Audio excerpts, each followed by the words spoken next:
యేసు క్రీస్తు అతి పరిశుద్ధ నామమున మీకందరికీ ప్రేమపూర్వక వందనములు తెలియజేస్తున్నాం. ఈరోజు దేవుని వాగ్దానము ఇర్మియా గ్రంథము 15వ అధ్యాయము 21వ వచనం. దుష్టుల చేతిలో నుండి నిన్ను విడిపించెదను, బలత్కారుల చేతిలో నుండి నిన్ను విమోచించెదను. ఈ యొక్క వాగ్దానము దేవాది దేవుడైనటువంటి యేసు ప్రభువు వారు తెలియజేస్తున్నారు. యొక్క వినుచున్నటువంటి వారి వినికిడిలో ఈ వాగ్దానము నెరవేరునుగాక. యొక్క వాగ్దానము దుష్టుల చేతిలో నుండి నిన్ను విడిపించెదను. ఎటువంటి దుష్టత్వములో నీవు నలిగిపోతున్నావు ప్రియా సహోదరి సహోదరుడా? ఏక పాపం అనే దుష్టత్వములో నీవు నలిగిపోతున్నావా?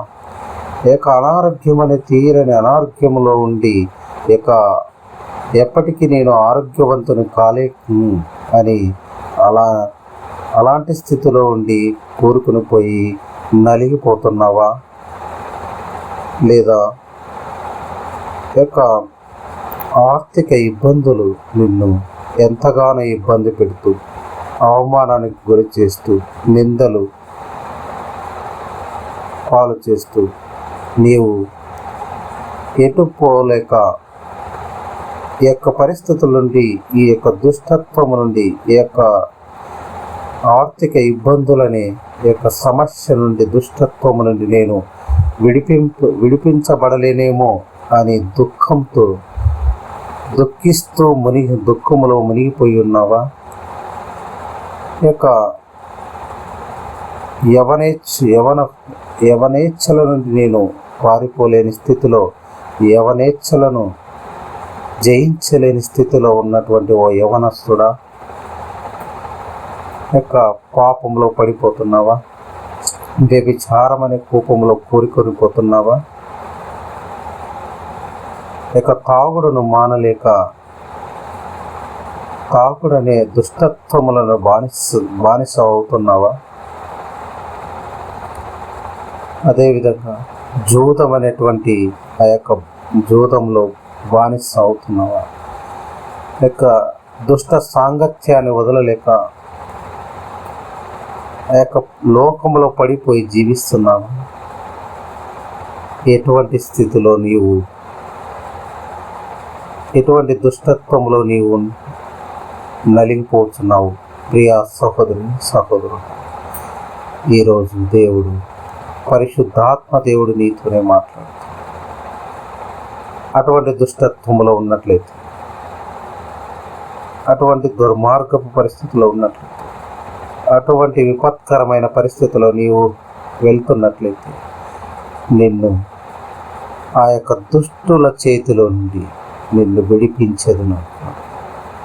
లోక అపవాది, లోక అధికారి అయినటువంటి, లోకానికి అధిపతి అయినటువంటి అపవాది, దుష్టుడైనటువంటి అపవాది చేతిలో నుండి నిన్ను విడిపించేవాడు దేవాది దేవుడైనటువంటి యేసు ప్రభువారు మాత్రమే.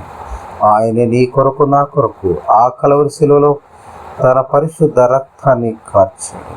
లోక పాపమును మోసుకొని పోవు దేవుని గొర్రె పిల్లగా పారి తనను తాను అర్పించుకున్నాడు. బలియాగముగా అర్పించబడ్డాడు. ఆయన కార్చిన రక్తం ద్వారా మాత్రమే నీకు పాప విమోచన, దుష్టత్వము నుండి విడుదల కలుగుతుంది. బలాత్కారుల చేతుల నుండి నిన్ను విమోచించదని అంటున్నాడు. ఎటువంటి బలాత్కారానికి గురై మోసపై నీవు కృంగి కృషించిపోతున్నావా? నలిగిపోతున్నావా? దుఃఖములో వేసారిపోతున్నావా? నన్ను ఆదరించలేదని ఎవరు దుఃఖములో పడి ఉన్నటువంటి ప్రియా సహోదరి సహోదరుడా, నీతోనే మాట్లాడుతున్నాడు. నిన్ను విడిపించదను, దుష్టుల చేతుల నుండి నిన్ను విడిపించదను, బలాత్కారుల చేతుల నుండి నిన్ను విమోచించదను. అటువంటి గొప్ప దేవాది దేవుని నేడే మిక్కిలి అనుకూల సమయం. నేడే ఆయనను నీవు రక్షకునిగా కలిగి ఉండకపోతే, నిజ దేవునిగా ఎరిగి ఉండకపోతే, నేడే ఆయనను నీవు ఎరిగి ఆయనను దేవునిగా ప్రభువుగా ఒప్పుకొని ఆయనను మృతులలో నుండి నీ కొరకు చనిపోయి మృతులలో నుండి లేపబడ్డాడని నీవు హృదయమందు విశ్వసించిన ఎడల ఈరోజు నీవు రక్షణ పొందు. ఈ యొక్క దుష్టత్వము నుండి, సమస్త దుష్టత్వము నుండి నీవు బయటపడదు. విడుదల కలిగించేవాడు ఆయన మాత్రమే, విమోచించేవాడు ఆయన మాత్రమే. ప్రియా సహోదరి సహోదరుడా, ఎవరును నిన్ను విడుదల కలగజేయించలేరు, ఎవరును నిన్ను విమోచించలేరు. కాబట్టి ప్రియా సహోదరి సహోదరుడా, ఈ యొక్క సమయంలో నీవు మోకాళ్ళుని ఏకపాద సన్నిధిలో ఏడుస్తూ, దుఃఖిస్తూ, కన్నీరు కారుస్తూ ఆయన సన్నిధిలో నీవు ఈ పాపమును, బంధకాల నుండి విడుదల కలుగుట కొరకు ఆయన పాదాల చెంతను నీవు దుఃఖించి విడిచిపెట్టినట్లయితే, ఆయనతో ఒప్పుకుని ఆయనతో నీవు మనవి చేసుకున్నట్లయితే ఆయన మాత్రమే విడిపించగలడు. నీవెవరితోనూ చెప్పకు. ఆయన చెంతను చేరి ఆయన సన్నిధిలో నీ యొక్క హృదయాన్ని కుమ్మరించిన ఎడల ఆయన అతిక్రమములను ఒప్పుకొని విడిచిపెట్టువాడు ధన్యుడు, వాడు కనికరించబడును.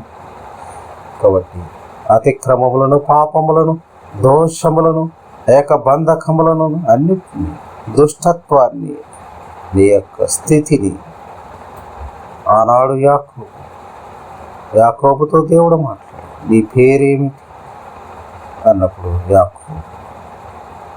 యాకోబు అనగా మోసగాడు. ఆ విధంగా మనం ఒప్పుకోనాలి.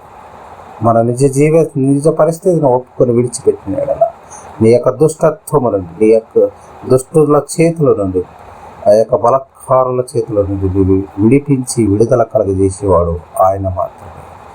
ప్రియా సహోదరి సహోదరుడా, నీవు ఏ స్థితిలో ఉన్నట్లయితే, ఏ యొక్క పరిస్థితుల ఘోరమైన పరిస్థితిలో ఉన్నట్లయితే నీవు ఆ విడుదలను కలిగి ఉండడానికి నిజ దేవుడైనటువంటి యేసు ప్రభు వారి చెంతకొచ్చి నీ యొక్క పాపములను ఒప్పుకొని నీ యొక్క దుష్ట మార్గాన్ని విడిచిపెట్టి, ఆనాడు నినవే పట్టణస్థులు ఎంతో ఘోరమైన పరిస్థితుల్లో ఉన్నారు.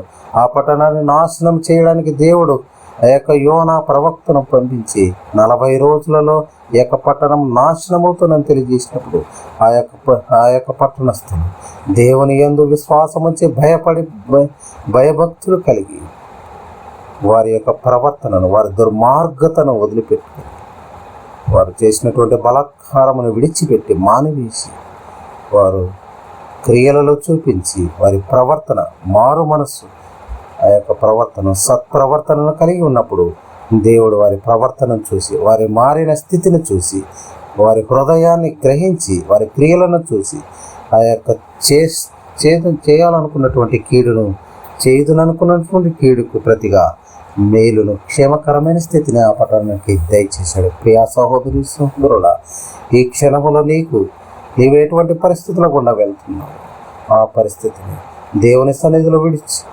కన్నీరు కార్చి విడిచిపెట్టినట్లయితే, దేవుని నిజ రక్షకునిగా ఎరుకున్నట్లయితే, దేవుని సొంత రక్షకునిగా నీవు కలిగి ఉన్నట్లయితే, ఆయన నిన్ను ఆ దుష్టుల చేతుల నుండి విడుదల కలగజేసేవాడు, బలత్కారుల చేతుల నుండి విమోచించేవాడుగా ఉన్నాడు. నీవు నమ్మినట్లయితే ఈ యొక్క సమయంలో నీవు మోకాలని ప్రార్థించాలి. నీ కొరకు ఈ సమయంలో ప్రార్థిస్తున్నాను. ప్రియాస్ కనికరం గల పరలోక తండ్రి, నీకే వందనములు, స్తుతులు, స్తోత్రములు నాయన. అవును తండ్రి, మేము ఎంతో దుష్టత్వంలో ఉన్నాం తండ్రి, ఎంతో తండ్రి దుర్మార్గ పరిస్థితిలో ఉన్నటువంటి మమ్మలను నాయన మీరు తండ్రి కనికరించారు నాయన. మీరు ఆ పరలోకం నుండి దిగి వచ్చారు నాయన. మమ్మల్ని తండ్రి హింసకరులు, హానికరమైనటువంటి, దోషులమైనటువంటి, నిర్భాగ్యులమైనటువంటి అవునైనా మేము తండ్రి ఈ యొక్క పాప స్థితిలో తండ్రి, ఈ యొక్క తండ్రి దుష్టత్వంలో తండ్రి, అభాగ్యులమైన తండ్రి, విలవిల్లాడుతున్నటువంటి నైనా విడిపించేవారు లేని స్థితిలో పడి ఉన్నటువంటి స్థితిలో ఉన్నటువంటి మమ్మల్ని విడిపించడానికి నైనా విమోచించే నిమిత్తం తండ్రి మీరు ఆ యొక్క కలవరిశీలలో ప్రాణత్యాగం చేశారు నాయన. అందరిని బట్టి వందనములు, స్తుతులు, స్తోత్రమైన మా ప్రియులు తండ్రి అందరూ తండ్రి ఏ యొక్క దుష్టత్వంలో ఇంకనూ తండ్రి కొనసాగుతున్నారు నాయన. వారందరినీ ఆ దుష్టత్వం నుండి నేను విడిపించి బలాత్కారుల చేతి నుండి విమోచించేవాడు మీరే నమ్ముతున్నాం, విశ్వసిస్తున్నాం. వారి పాపములను మీ యొక్క సన్నిధిలో విడిచిపెడుతుండగా నాయన వారిని మిమ్మల్ని ప్రభువుగా తండ్రి ఒప్పుకొని హృదయమందు తండ్రి మీరు వారి కొరకే మరణించి తిరిగి లేచారని నాయన అవును తండ్రి, మృతులను లేపబడ్డారని వారు హృదయం అందు విశ్వసించిన వారికి నేడే రక్షణ భాగ్యం తండ్రి. పాపము నుండి విడుదల కలిగితే పరలోక రాజ్యానికి వారసులుగా చేయమని అవును తండ్రి, ఎందరైతే కన్నీటితో వేదనతో తండ్రి కృంగి కృషించిపోతున్నారు, వారి కన్నీటి వేదనను, వారి హృదయ రోదనను తండ్రి విన్నటువంటి దేవా, నీవే వారి పట్ల కనికరము చూపమని వారిని తండ్రి మీ యొక్క శిష్యులుగా, మీ యొక్క బిడ్డలుగా, సాక్షులుగా చేసుకునమని, పరలోక రాజ్య వారసులుగా చేయమని ఈ యొక్క పరిస్థితి, ఈ యొక్క సమయంలో తండ్రి త్వరలో రానేటువంటి యేసుక్రీస్తు పరిశుద్ధ నామమున ఈ యొక్క ప్రార్థన చేసి అడిగి వేడుకుంటున్నామా పరమ తండ్రి. ఆమేన్, ఆమేన్, ఆమేన్.